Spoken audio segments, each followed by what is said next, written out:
All right, I think we can go ahead and get started, and I'm sure we'll have a couple more people enter as we begin. But yeah, thank you everybody for joining us today. I'd like to officially welcome everybody to our third Science of Alt Protein APAC edition seminar of 2023.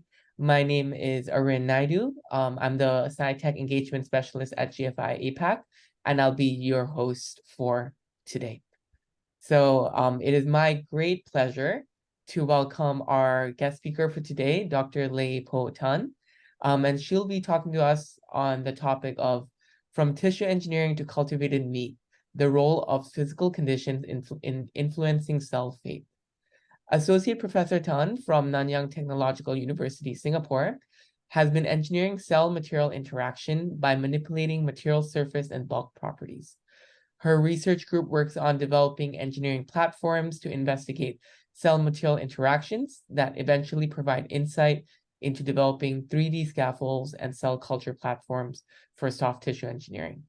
Today, she'll be spotlighting her lab's efforts in using these insights from tissue engineering platforms and translating them for cultivated meat applications.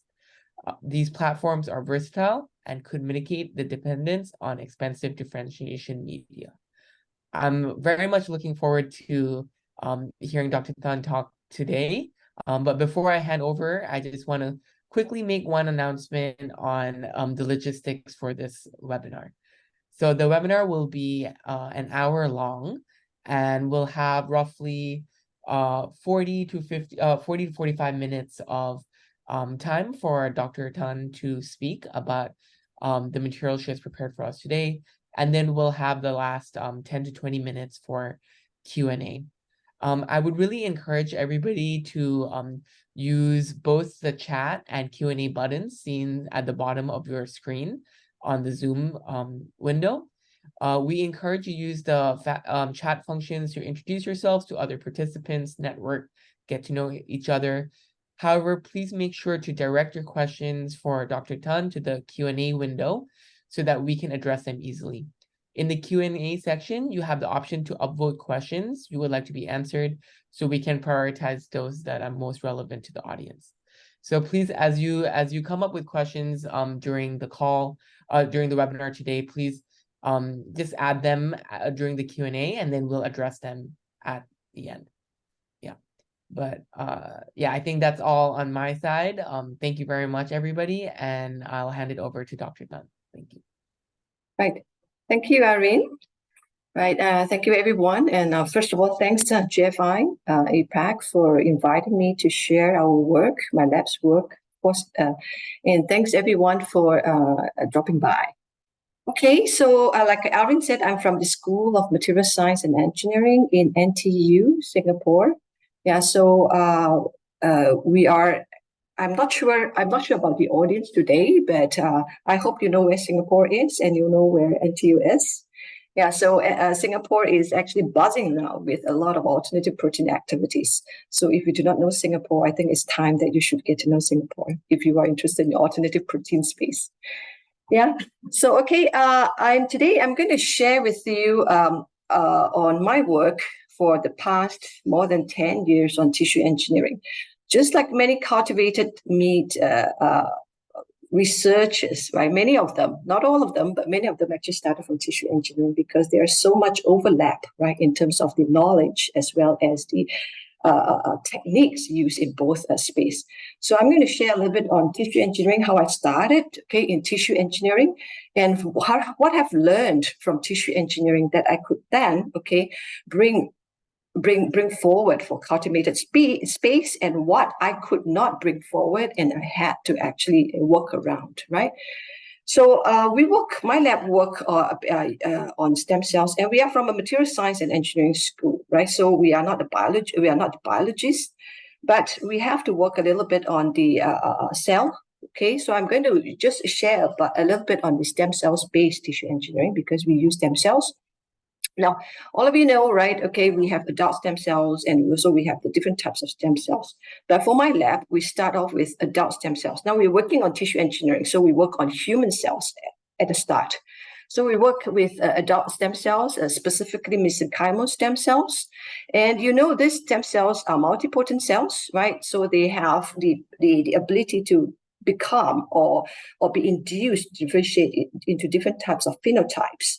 So there are many ways, okay, of inducing. Okay, so the most well-known or traditional way is the chemical or biochemical factors, where you use small molecules and etc. Right?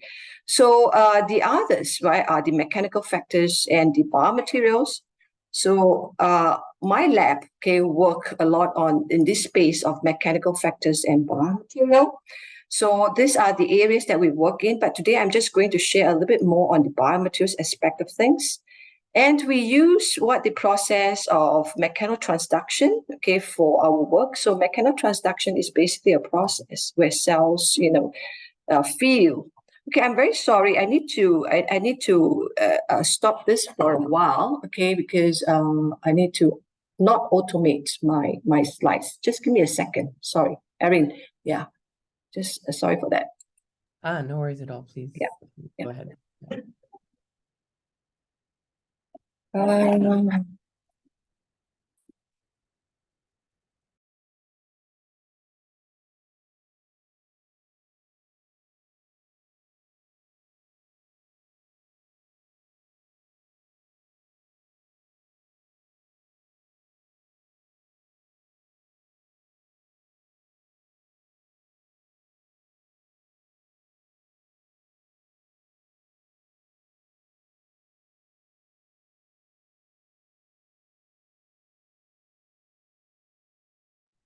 Okay, so we actually work on mechanotransduction of the cells, where we actually use mechanical factors and also materials factors to induce differentiation.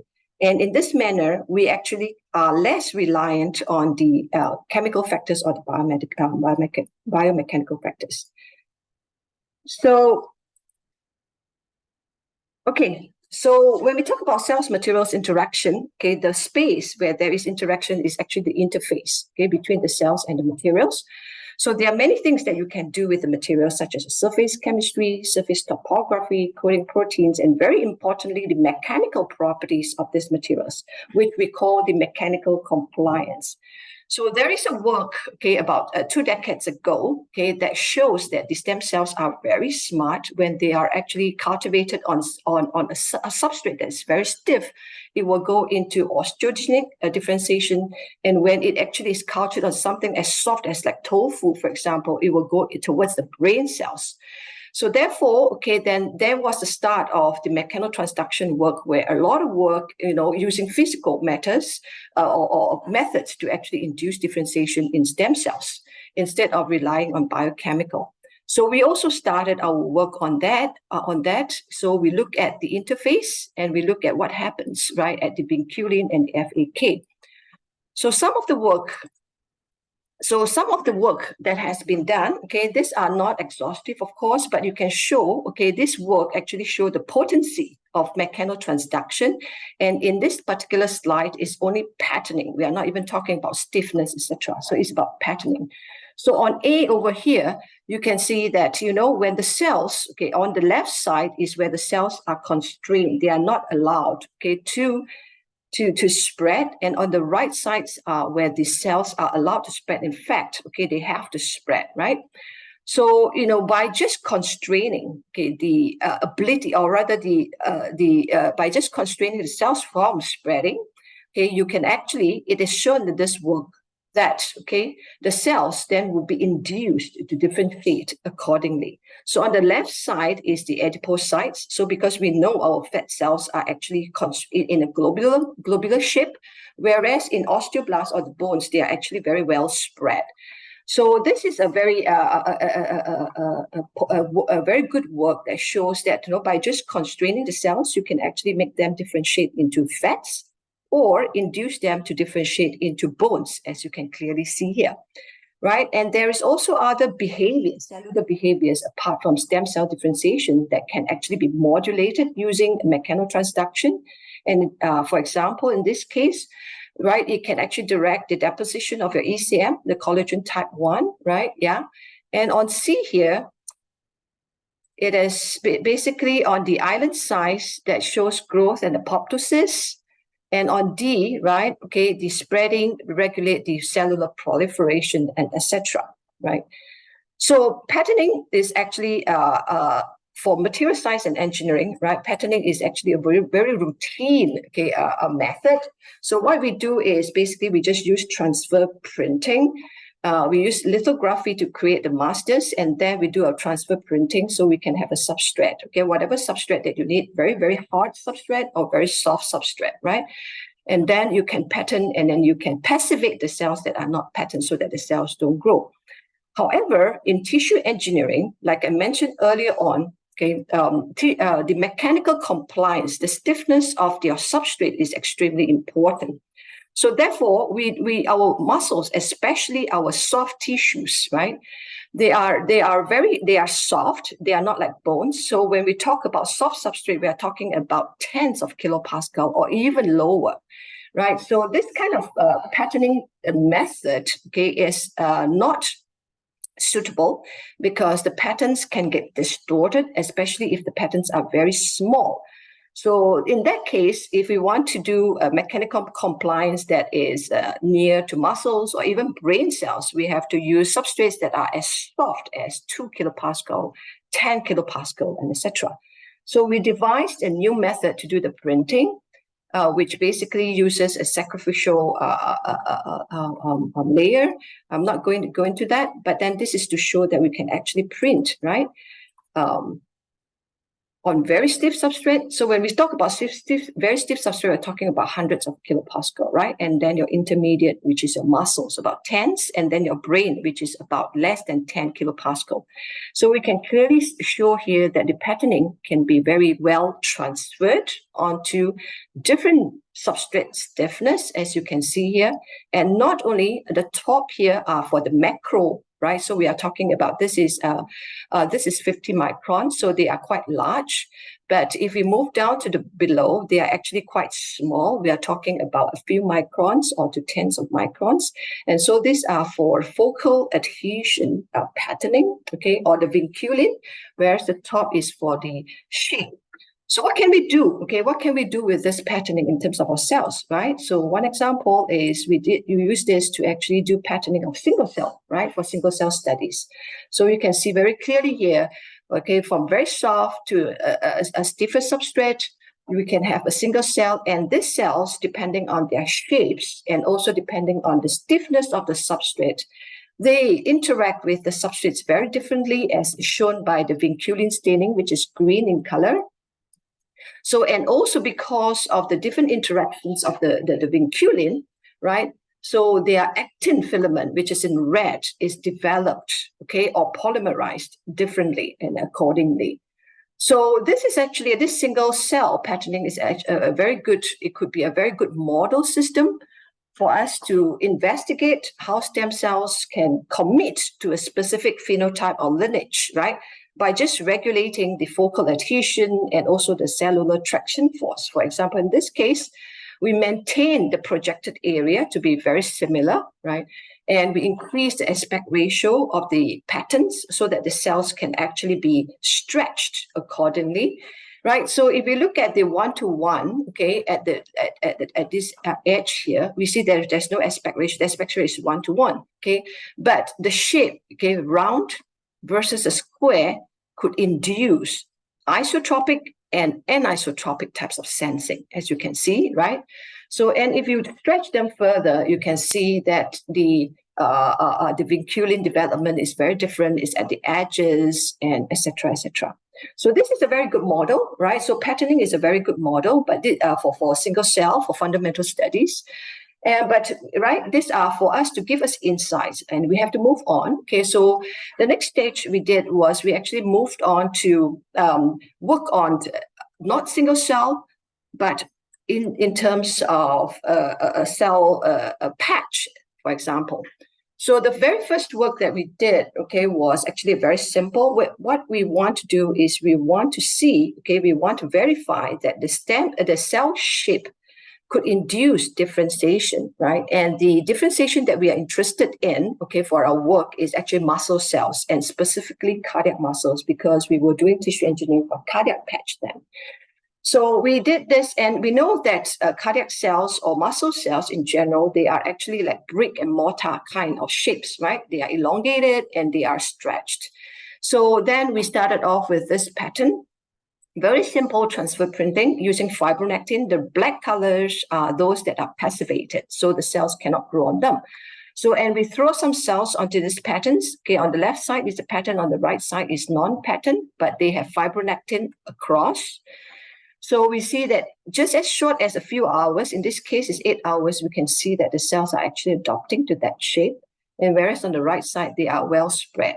And over 24 and 48 hours, we can see that because the cell starts secreting their own ECMs, and also we have absorption then also of proteins and etc., they start to populate even the not the black area here, but they are very aligned. Okay, so you have a very organized and aligned patch of cells, okay, in the direction that you want, versus on the right where they are random. Okay, so then we want to see what, okay, not just the organization, but what about the phenotypic commitment, right? The lineage commitment. So we went on to look at the, of course, this one we do some staining to look at the actin, okay, development, as well as the vinculin. As you can see, this is unpatterned cells. They are all over the place. They are random, right? As well as the F-actin, whereas these are very aligned and organized. So then we went on to look at the gene expressions of the cells. Okay, so we look at the gene expressions of the muscles on the left side, and then the bones, and then the neurogenesis for neurogenesis. So we see, okay, basically the neurogenesis and the muscles genes are upregulated. So, but we know these are at the RNA level. So we want to see at the protein translational level. So whether we would have more specific protein markers being expressed. So we do a dual staining of the MAP2, MAP2, and also MHC. And we were quite glad that, you know, at the protein translational level, it is actually quite a specific lineage commitment, which is going into the cardiac MHC, as we can see here. So we don't have any MAP2 being positively stained. So we can say, right, that the patterning, okay, could actually induce differentiation of our stem cells into muscle cells at the protein level. Now, I must say, okay, in this work, right, we are only using DMEM and FBS, right? So there is no induction media. There are no small molecules like retinoic acid and etc. to induce the differentiation. So therefore, this is not relying, but it's all relying on biochemical, but it's completely reliant on mechanotransduction. So, okay, therefore, right, we know that the shape at the macro level, the shape actually causes, right, a differentiation or commitment of the lineage to muscles.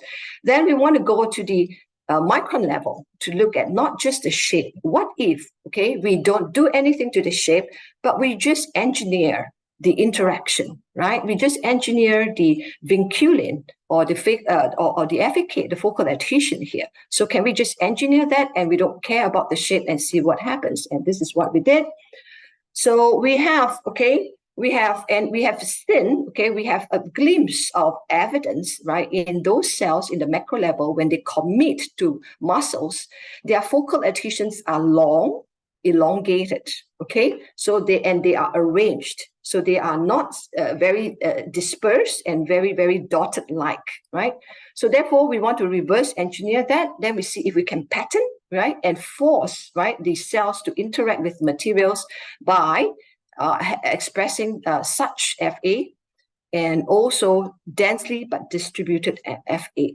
And of course, we pair that with different matrix stiffness, stiffer and muscle compliant mechanical stiffness. And also we try with different proteins of our ink, right, collagen 1 and fibronectin. So we did that patterning, okay, And then the cells were then cultured, and then we measure the focal adhesion, okay, the focal adhesion area, aspect ratio, length, and etc. Right. So we can see here with all the different combinations. Okay, I would like to highlight, right, the focal adhesion aspect ratio, which is important because higher than 1 shows that they are elongated. So we see, right, that the L20, okay, which is this one. This is our L20, right? Okay, and these are our SA, which is the dispersed one. So we can see that the L20, okay, for the soft substrate, okay, is about 12 kilopascal substrate, actually has a very significantly long, okay, aspect ratio, as well as the FA length as compared to the others, right?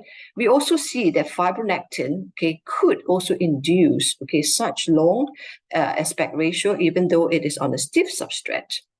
So then we went on to characterize the cytoskeleton alignment, because this one gives us an indication, right, of whether they are going to be elongated in terms of the macro shape. So, and we can clearly see, right, that the patch ones, they are really random, whereas the ones with the L20, they are aligned, the cytoskeleton. So therefore, okay, the focal adhesions, if they are elongated, they will then signal, right, the actin polymerization in F-actin, and then, okay, organize them subsequently. Then we look at the RNA expression. So we have a lot of combinations of this using a heat map, okay? But I just want to draw your attention to here, okay? So on this part here, so on this one here, we can see, okay, what we want is the ideal situation will be our myogenesis is elevated and the osteo and neurogenesis are downregulated, right? So we want a specific upregulation as much as possible.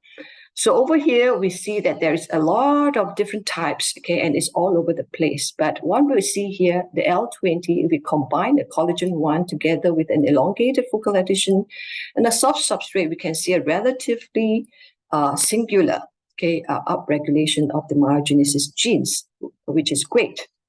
Then we went on to do the translational, the protein translation, okay, of the MHC, and we can see clearly here that combining a soft substrate. Now, okay, sometimes we do 10, sometimes we do 12 because it's very difficult to have so you have a range, right? So, okay, so you can see that the soft substrate, if you combine with the collagen, right, ink, you can get up to 50%, okay, of this positive staining of myogenesis indirectly, or indirectly. And I would say, okay, this is quite a remarkable because it is without any induction media, right? Okay, just purely through mechanotransduction. So, okay, I think I will just skip this. Okay, so we just look at the shape and then we look at the different types of focal adhesion patterning. I will just skip this in the interest of time. And then we went on. So that is a focal adhesion, right? So we want to go sub-micron, go even lower to see how far we can go in terms of our reverse engineering.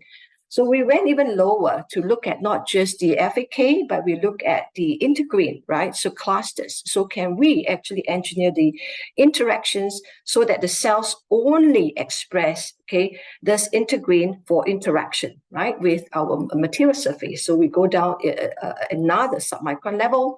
So the top is for the pattern cells and the bottom is for the unpatterned cells. We do see, okay, more, okay, alignment. Okay, we have localized alignment, but at certain space they are not aligned. That's number one that we see.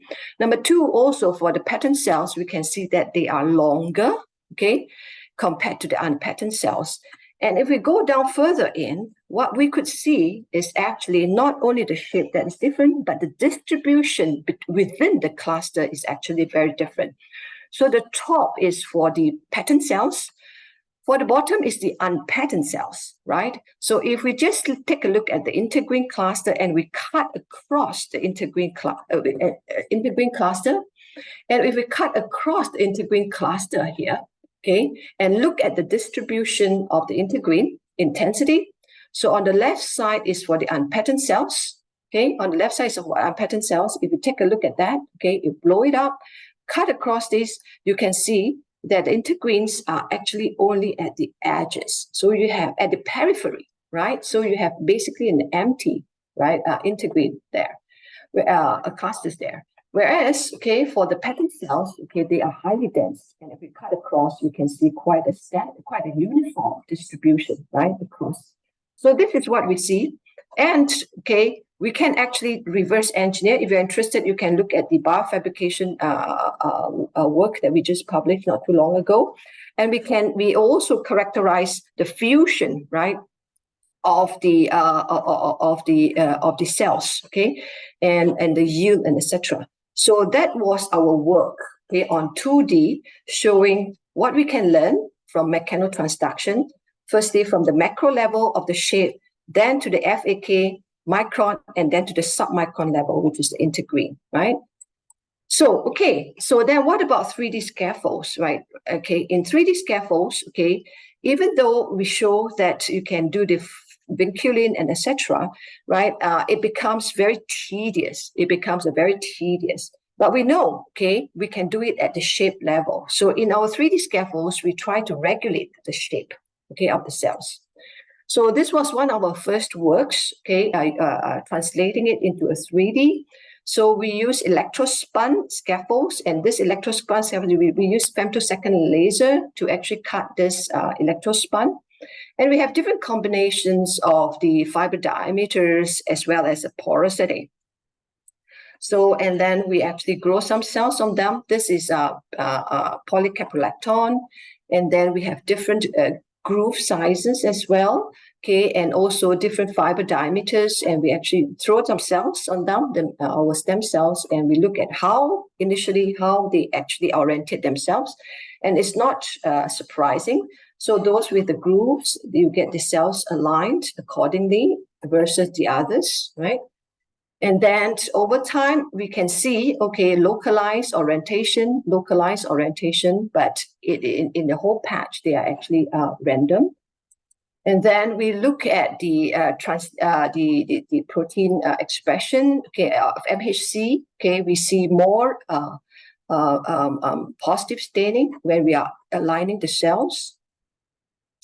And then, of course, we compared with the solid laser scaffold and to look at the cell viability. This is a staining for the cell viability. We can see that the cells are more viable, and we can layer them up until 5 layers, and the cells are very viable, right? And we did a test on a small animal on an ischemic heart, okay, and see if we put a patch on top of the ischemic heart, can it regenerate or could it help, right? So this is our preliminary work showing this is a negative control. Negative control means a healthy heart. Okay, you see the very thick wall, right? The very thick wall and very uniform thickness. Whereas this is a positive control, is ischemic heart without any treatment. We can see that, okay, the wall, okay, in order to compensate for the pumping, so the wall gets thinned over time. And it is not good, okay, because then it would be too much pressure and this will not be able to sustain the pumping. So, and then we look at just the scaffold alone, okay, it could, okay, prevent some thinning, but also not too much. But with our scaffolds, it could actually help a bit more than the other two, right? So that was our work in tissue engineering. Now, with our work in tissue engineering, we learned quite a bit. Okay, so now we want to translate that into something, into our cultivated meat space. Okay, so in our cultivated meat space, we all know, okay, in cultivated meat, okay, this is a very simplified diagram showing that we get a starter cells from whatever animals that you're interested in. Okay, and then it can be with a scaffold or without a scaffold, and then you put them into the bioreactor to differentiate them, and they become myotubes. And if you want further assembly, you could actually process them into something else, right? Like a structured meat like this. So those of you, okay, since you are here, you're probably in this cultivated meat space. We know there are issues, right? There are bottlenecks in cultivated meat space now. So some of the bottlenecks are, for example, okay, we are very heavily dependent on specialized culture media and for a differentiation of the starter cells to your myotubes. And this specialized media is not only costly, they are also very complex, right? And if you change your starter cells, right, from a pig to a cow, for example, you may need to go back to the drawing board and start all over again, right? And you also have a lot of complicated, co-culture conditions if you want to put in your fats, etc., and also all the growth factors that are involved. So therefore, we know, okay, the current challenges of cultivated meat is really cost, and this cost is mainly due to culture media and also the complexity of this culture media formulations, right? And then the second one is the lack of organoleptic property. So right now, okay, the minced meat is there, inverted commas, okay, but we want to go beyond minced meat, right? So, okay, now let's take a closer look, okay, on what are the considerations, right, that we could, okay, look at to get around, okay, or to mitigate or to solve all of the bottlenecks that we just talked about. So there are different areas in cultivated meat, but I'm going to pick these four major areas, the main areas to talk about. So firstly, of course, the cell types are important. The cells have to be highly proliferative, easily accessible, be able to differentiate, right? Yeah. So the culture media, of course, we want to move away from animal-free as much as possible. But before even that, okay, we want something that's inexpensive, right? And then their scaffolds, okay, if they are not edible, okay, they have to be at least removable, right? And then, if possible, from a sustainable source, okay, or abundant source at least, right? And you could use this scaffold to make a highly structured meat. Then you have your processing techniques, okay? It can be your integrating, and these processing techniques that you choose is very important. So they must be able to be integrated, all right, into the system seamlessly, right? And scalability is a consideration. And, okay, as much as possible, simple so that you can translate it easily. And, scaffold and processing techniques are, like a hand in glove. So it's difficult to separate them, right? So you have to consider them almost together, right? So our strategy, right, from whatever we have learned from tissue engineering, our strategy is to basically use stem cells as our starter cells, and then to use mechanotransduction, right?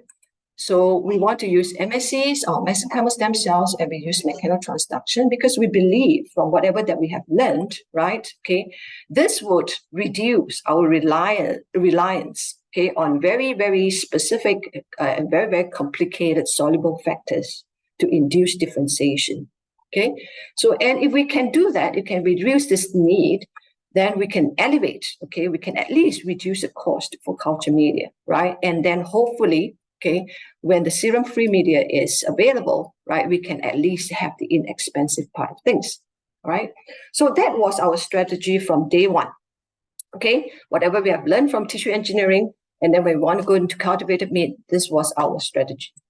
So, okay, and also the other thing about our scaffold is not only that it is an active scaffold that can induce differentiation, right? It also aids, okay, facilitates in coming up with a highly structured meat because we could arrange the cells in a very aligned and anisotropic manner, right?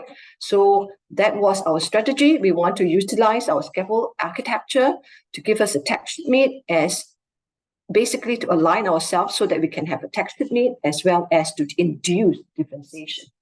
Now, so if we go back to tissue engineering and look at the scaffold requirements, there are quite a bit of overlap, but there are also things that we do not have to consider, right? So I think the important one is the aids in tissue function in tissue engineering, which we do not have to consider too much, right, in our cultivated meat. But in the cultivated meat space, then we need to make it edible, right? If not removable, as inexpensive as possible. Now, in tissue engineering, cost is not a problem, right? Cost is not a problem. But when you translate it to cultivated meat, you cannot take whatever that you're doing in tissue engineering because cost is a major concern in cultivated meat, right? And then, we have the overlap, the common requirements like biocompatibility, mechanical strength, architecture, and porosity, and etc. Okay. And because we come from a material school, and for myself, I'm a polymer engineer in training, so I could skim, right, and look through all the different types of processing methods, and choose the best that I think could be simple, scalable, and etc. So then I will present our strategy, which is in the next step, which is but we will keep our core technology proprietary. So this is the traditional scaffold technology that people who work in scaffolds are familiar with. So there are multiple steps. So the first step is your scaffold fabrication step. You make a scaffold, and then you may need to go into surface modification of the scaffold so that the cells can interact. And then, this is a very, very challenging step, the third step, which is a cell seeding, right? Now cell seeding, many times, the cell seeding would be on the top, right? And it's very difficult, or it's challenging. I wouldn't say it's not possible. It's challenging to ensure that the cells actually, go through the whole scaffolds. And even more challenging is to ensure, that it is uniform across, as well as every time you do a cell seeding, you have to ensure that, it has the similar density and a similar high cell density that you require in the cultivated meat, right? So you could imagine if you mass produce, this technology, every step is a QA step. Every step is a QA step. Every step is a QA step, right? So quality assurance have to come in, right? So, and then, depending on the scaffold that you fabricate, it might need, also differentiation media. So I put a cross here because these are things that are not what we hope to have, because it only creates more difficult challenges to the system. And then you might need your expensive differentiation media, and then you get your end product, So, our strategy is to get around these multiple steps and create just one step, right? So our process is we have our materials, our proprietary materials, and the cells, and we go through our proprietary process where we do not have our scaffold fabrication and seeding is all in one step. No surface modification is required. And what we get out is bundles of fibers like this, right? And our differentiation, we do not need specialized differentiation media. We use our active scaffolds, to act upon the mechanotransduction process. And so our cells at the end of the day, we can ensure high density, and we can ensure cell uniform distribution, right? And we do not need a differentiation media, and we will get that. Now, I'm sorry, I can't share a lot more of this, but I will share some of the results that we see, Yeah, so just to summarize, our method is single step, right? And also superior to the traditional processes. Now, these are some of the results that we have gotten, right? So MYF5 is an early marker of myogenesis, and MHC is a late marker of myogenesis. So we have different materials combinations. I'm just going to put here as ABC, right? And then we culture it from till day 21. And again, this is without any myogenesis induction media, just purely based on mechanotransduction. So as expected, on the early days, we see that the MYF5, the early marker, is being expressed. But as you move, towards day 21, you can see that it comes down, but it comes down at different rates for different types of combinations of materials.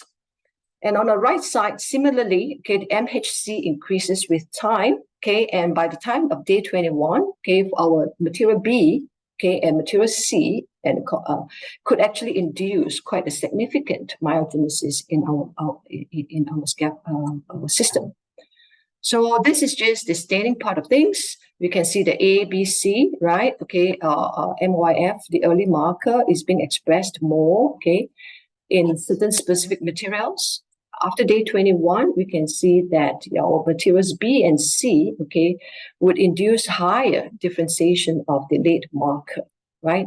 And we can clearly see from here, right, the F-actin, you can see they are very aligned, right? They are very aligned, and they are already forming the fibrous structure, right, in our scaffolds. And what comes out of this are already bundles of fibers. So no, you don't need to have any more processing, right? So these are bundles. And this is our prototype, okay, made from these bundles of fibers, okay? So we are able to characterize the dry weight. So right now we are at about 65-ish percentage of the dry weight consisting of the cells, and we still have about 35-ish percentage that are materials. Okay, so we are working towards increasing, right, the cell content. And the PCT below here is our very first version, okay, of our processes. So it could give you a glimpse, okay, of the processes that we use. But we have already moved away from this significantly to come up with this prototype that we are having right now. And Jasmine, my student, okay, has done a preliminary work on just trying to see, okay, what happens if we start boiling or frying, right? Okay, so this is our pork loin raw, and this is our prototype. Okay, and after boiling and after 20 seconds of frying, we can see that, okay, they are intact. Okay, so many companies that we speak to, okay, they come and tell us two things, right? Okay, you have a nice prototype, but after frying, after boiling, are they still intact? That's number one. And number two, they also ask, right? Okay, the prototype, when it's frozen, right, at -4 degrees, after it comes out from the fridge, does it stay? Okay, so I don't have a picture here, but we did that as well. Okay, so our scaffold and our prototype stays, okay, as it is after defrosting, right? It does not melt, it does not disintegrate. So, okay, with that, okay, I would like to summarize my work and give some of the take-home messages that we can learn, okay, and that we have learned. So the first one, okay, materials and its properties are potent methods. They are for modulation of cellular behavior, in this case, cellular differentiation. So they are potent and they are robust. I did not show here, but in my publications, we have shown, okay, that we have tried this mechanotransduction with human cells, and not only human cells, not only human stem cells, but the stem cells are from umbilical, from bone marrow, and from adipose. Okay, we have shown, and it works, right? And now we have also shown that this mechanotransduction also works on porcine models. Okay, we have not shown on other models, but because it can be shown on human and porcine, we want to believe that it is actually a universal. So we don't have to go back to the drawing board, again, if you change your source, right, of cells. So it's potent, it's robust, and it's very versatile. Like I just mentioned, different types of cells, right? You can use different types of sources. So therefore, it opens up a lot of possibilities for cultivated meat, for fish, for cow, and etc. Right, again, and for cultivated meat perspective, okay, we have shown here, okay, that mechanotransduction is actually a very viable, okay, method to work around the expensive and complicated induction media. And this scaffolds, not only it could actually induce differentiation because they are passive, they are active, okay, so you need not just use this as a passive, okay, textural organizational platform, right? But could also use this to play an active role in cultivated meat processing, right? In my case that we have shown, you can use this to play an active role in differentiating, right, our stem cells, so that they can not only differentiate, but they also are organized, right, in the way that we want it to be. So, and we assume this will give us the organelle property. So Okay, we are familiar with traditional scaffolds. Traditional scaffolds work perfectly fine for tissue engineering because there's no cost involved, and tissue engineering is very customized, right? So you don't have to talk about cost and etc. But if you talk about mass production, like in cultivated meat, we want to take a step back, right? And take a look at traditional scaffolds, okay, with multiple steps of processing and etc. And ask ourselves, right? Is it more trouble than it's worth, right? So if it is, then we have to look, right? We need to have more simplified and yet effective scaffolds and scaffold processes, right, for cultivated meat space. And the last one, okay, is actually a food for thought, right? So tissue engineering versus cultivated meat, right? So in tissue engineering, okay, the end goal is really to have functional, right? To have a functional tissue, so that it can, for example, for muscles, it must be contractile, it must have sarcomeres and etc., right? But if we talk about cultivated meat, right, we have to take a step back, ask ourselves, okay, do we need that to be functional, right? Do we need our muscles to be contractile, right? But of course, there are arguments that it's only when you get that contractile properties, you will get that organoleptic properties. Well, that is true. But do we have simpler ways, right, to augment, to supplement, right, or to replace or substitute or mitigate, right, this organoleptic property using our scaffolds? Or do we have to go through a very, very, very, very difficult way to make it contractile? And what's next? To kill it and to fry it, right? So these are some food for thought, okay, for those tissue engineers, especially if you move into the cultivated meat space. Take a step back and think about it. Yeah, that's just a food for thought. So with that, I will end my presentation. But before I do that, please give me a few seconds of advertisement. Yeah, acknowledgement first. Okay, I would like to acknowledge all. Not all my students are listed here because they are working on different projects, but these are people who work on this project on cultivated species. And I want to take a few seconds, okay, for publicity.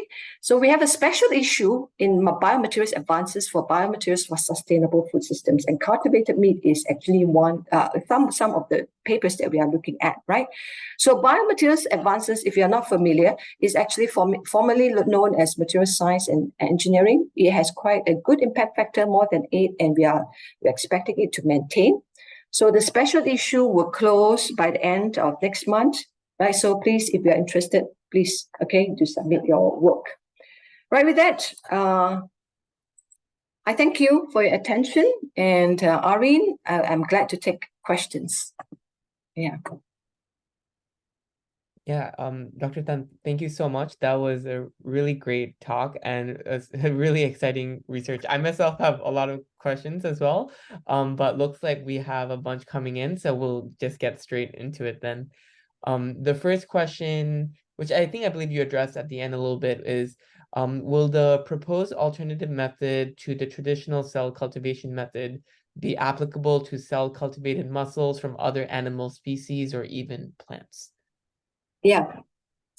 So, okay, so right now, like I mentioned, we have actually done 2 species. One is human, one is porcine models, okay? So they both work very similarly, right? So they give us similar results. With that, I would want to believe that we can do that. But we just started with porcine because we have that cells. But if anyone has different types of cells, we are very, very happy to try that as well. But just based on human, right, as well as porcine, and not only human adipose derived stem cells, but they are also, like I mentioned, from adipose, from bone marrow, and etc., and they work similarly. So I would want to believe that they are versatile enough, yeah, to take on different types of cells. Yeah, Irene. And our next question is, firstly, just thanking you for your presentation, and then stating, I have a couple of questions. First being, why have you selected MSCs as your starting cell type as opposed to muscle satellite cells, which have a more defined myogenic lineage compared to MSCs? The second question on that is, how do you foresee the scalability of your scaffolding process? Can this go hand in hand with bioreactor-based approaches? Yeah. Okay. Thanks, Aaron. Okay. So your first question, why we have selected MSCs? Okay. So in one of my slides, when we talk about cultivated meat, we talk about the first component, which is the cells, right? So okay, in terms of the cells, okay, they are apart from being able to differentiate, which okay, muscle satellite cells are great for that, right? The other one that we have, if we want to scale up, okay, if we are really serious about translating it, right, we have to really seriously consider accessibility, right? Yeah, so how accessible are the cells? How much can we get from one animal and not keep on killing animals, because it will defeat this purpose, right?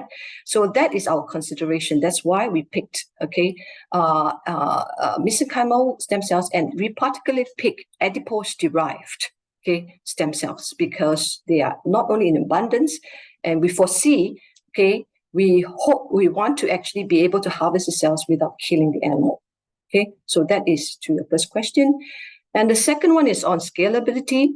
Yes, okay, so when we started on this cultivated meat space, okay, that was our first consideration. It must be scalable, right? Okay, so we don't want to come up with a very complex, scaffold fabrication method, and at the end of the day, you get stuck because nobody is going to adopt it because it's so complicated and so difficult to scale up. So yes, it is scalable. And why is it scalable?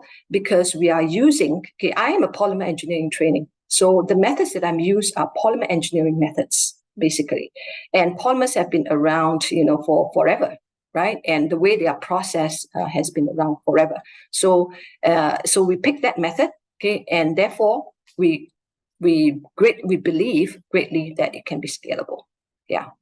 And also the bioreactor-based approach. Yes, okay, yeah. So because okay, the scaffolds that we are going to generate out from our proprietary process is going to be bundles of fibers, right? So we cannot use the normal bioreactor, right? We will need to customize the bioreactor, yes, but we will have to use the bioreactor to quicken the process, yeah, to quicken the process of differentiation. Yeah. Great. Yeah, I think that was really insightful. Thank you for addressing that question. I think there's a couple questions around the scaffolding materials, so I'm going to try to summarize all of that together. I know you mentioned that you can't state what the actual material is, but I think there's some questions around whether this material, I guess, it has already been approved for consumption, and whether sorry, yeah, well, what does the cost compare to industry standard scaffolds, as well as yeah, well, as well as, yeah, I think one question is the scaffolding material, like, is it maybe a starch or a protein? I don't know if you can talk about that, but yeah, I Yeah, think okay. I'm going to skip that, sorry. Yeah, but yeah, so okay, first one is whether they are approved, right, Irene? Yeah. Yeah. yeah. So okay, yes, yeah. So okay, so we have not gone to the approval process, but the materials that we have chosen in the grass, right? Okay, yeah. Right. So they should be easily approved, right? If we go through the process. And the second question was what again? Sorry, Irene? Yeah. The second question is, how does the cost compare Okay, to okay. Yeah. other Okay. industry standards? Yeah, yeah. So the cost, okay, so this material, okay, because in one of I mentioned, right, when we chose the materials, okay, the materials must be in abundance, right? Not only edible and etc., but they must be in abundance, right? So they are cheap materials. They are everyday materials, right, that we use, yeah, in our food already. So they are already in our food, okay. So we just pick them based on their properties and then mix them and then combine them, formulate them. So yes, so they are actually very, very cheap materials that are already in our food systems, by the way. Yeah. And I think building off of that specifically too, I think somebody was wondering whether this scaffolding material is animal free. And I think on top of that too, just wondering myself is on the CM prototypes you've made, what sort of like texture analysis or mechanical testing you've done on that final product? Yeah. Okay. Yeah. So we have done, okay, I did not present today. Okay. We have done the mechanical properties. Okay. So our Now, at this moment, okay, our materials, our prototype are still softer, okay, than the pork loin that we measure against, okay. And the primary reason is because the water content is still very high, right? So our water content is about 20%, about 20% higher than pork loin. So, and therefore, okay, our properties are softer in terms of its TPA, as well as in terms of its modulus and tensile strength. But we believe, okay, if we could reduce the water content, right, we will be able to match up, on that. Yes. Yeah, and I think to this point, I really like what you mentioned at the end of your presentation about the difference between tissue engineering and cultivated meat, that like there can be augmentation, say from using other like maybe plant-based ingredients or other sort of ingredients to really get those final final properties on like texture, flavor, nutrition. So yeah, I think there's a lot of room for like formulating the final product around That's right. that to That's texture right. as well. Yeah. And then yeah, I guess I think we'll maybe have time for like one or two more questions. I will yeah go towards the one at the end, I think, because some of them have already been addressed. But yeah, muscle differentiation medium is reduced serum condition. In that case, reducing the serum is cost effective. Have you studied your scaffolds with serum reduced media? And also, have you explored the potential of your scaffold growing in serum-free media culture conditions? Yeah. Okay. Yeah. So yeah, we have not done that. Okay. We only have actually tried, okay, with a serum-free media from Ebonics. Okay, it worked very well, right? And the reason why we did not pursue further is because the serum-free media is so expensive. Yeah, it's extremely expensive, and we don't think that it's going to work for cultivated meat space just because of the cost. But in terms of its function, it worked well. Yeah, in terms of its function, it worked very well, but not in terms of cost. So we are eagerly waiting for a cheaper serum-free media to come, okay, into the supply chain. So right, in the cultivated meat space, right, the supply chain is not ready, right? A lot of the supply chain is not there yet. Everyone is building on the supply chain, right? The core technologies as well as the supporting, right? The supporting and the supply chain. So therefore, we are working on this core tech of this scaffold, which is less dependent, okay, or non-dependent on the serum-free not dependent on the culture media, right? So that we want it to be something universal. So once, okay, the serum-free is ready in the supply chain, we can quickly plug it in, right? And we don't have to go back to the drawing board again. So that is our strategy. Yeah. So we have tried it with serum-free. It worked well, but we did not go further because it's too expensive. And we are waiting for the cheaper versions to come on board. Yeah. Understood. Yeah. Oh yeah, thank you so much. Clearly this was a very exciting and great talk because we are having so many questions come in. But on that note, I will say that we are at time, and I believe Thiru has put your email into the chat. So if any of the audience have more questions, please feel free to email and reach out to Professor Tan. She mentioned Yes, earlier that she would be really happy to address it. yes. But yeah, I would like to at this point close this webinar off and just really give you a big thank you for sharing and for this great presentation and sharing your exciting research. So Thank you. thank you Thank you, very much. Irene. Thank you, everyone. Thanks. Bye. Yeah, and thank you everybody for attending. Yeah, thank you very much. Please look forward to our next webinar happening towards the end of the year as well. So thank you.